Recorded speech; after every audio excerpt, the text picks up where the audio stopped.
Ziggy Antonasia here, 4 seconds out. Pleasure to be joined in the company here at the MVP press conference by Chantelle Cameron. Chantelle, a big fight for yourself, massive card here in London. Talk to me about how you're feeling going into it. Yeah, it's amazing to be boxing back in the UK, and MVP have obviously brought boxing to the UK with Sky Sports, so a massive platform to be on, and an all-female card. It's brilliant.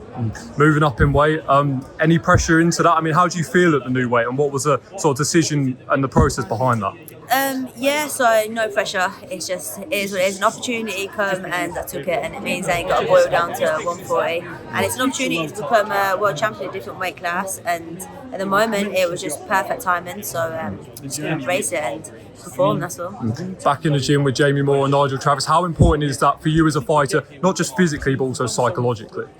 Massively, because I think Jamie. So I've worked with obviously great coaches in Grant Smith and Stephen Smith, but like for my mind, Jamie and Nigel all day. They're like my family, and I went through a stage of thinking, and I don't regret it. I thought I needed more different eyes on me and to improve and stuff, which was good. It was a good experience. I learned a lot, but I miss Jamie and Nigel so much. Like, I can't explain it. I wanted them there with me. I wanted the arms around me as when I needed like a bit of confidence boosting and just like celebrating, just everything. And it was painful not having them there.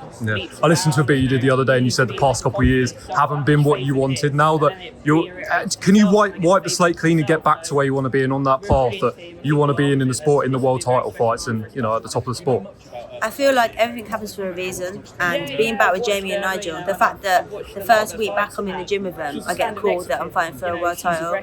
So again, I think I'm on the right road again to be where I was, and I've become undisputed with Jamie and Nigel, and I do feel like I'm going to do it all over again times 2.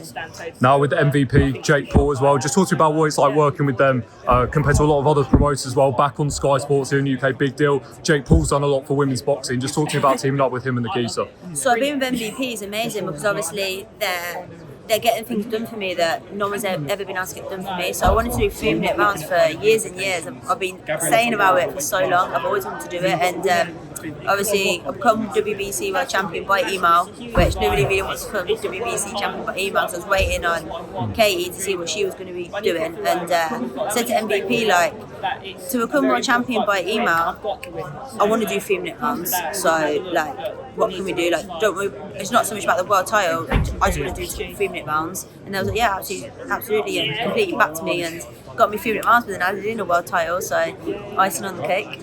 Is that the evolution of the sport for you, in your opinion, in women's boxing, getting into 3-minute rounds? 100%. So there's pros and cons. I see some people's argument why they don't agree with 3-minute rounds, but for me, I'm a massive advocate for it, because I think it needs to push women's boxing further, and it's not with 2-minute rounds. If the men are doing 3s, then the women can do 3s. The amateur women do 3-minute rounds, and then they come into the pros and do 2, so going backwards. So I feel like if you want to go on about equality and women's getting the same as the men, we've got to do 3-minute rounds. It's simple as that. You mentioned Katie Taylor there. Is the chapter closed with that? Do you ever see maybe potential trilogy? We don't know what she's going to do. Is the door closed on that? That door's closed, and I don't think as much it's Katie, because I think Katie potentially wants to finish off the trilogy. It's 1-1. It's the only trilogy that makes sense. I beat Katie, Katie's beat me, but her team know better. Her team are going to come nowhere near me. Her team are looking out for Katie like they should, and they shouldn't come near me. So the chapter's closed, and I wish her all the best, and I'm sure she'll have a great fight in Ireland again against someone she can beat up and sail off, and fair play to her. Can I get your prediction for the main event? Obviously a lot of beef between it. What way are you swinging? It's important in both. Yeah. Chantelle Cameron, thank you very much.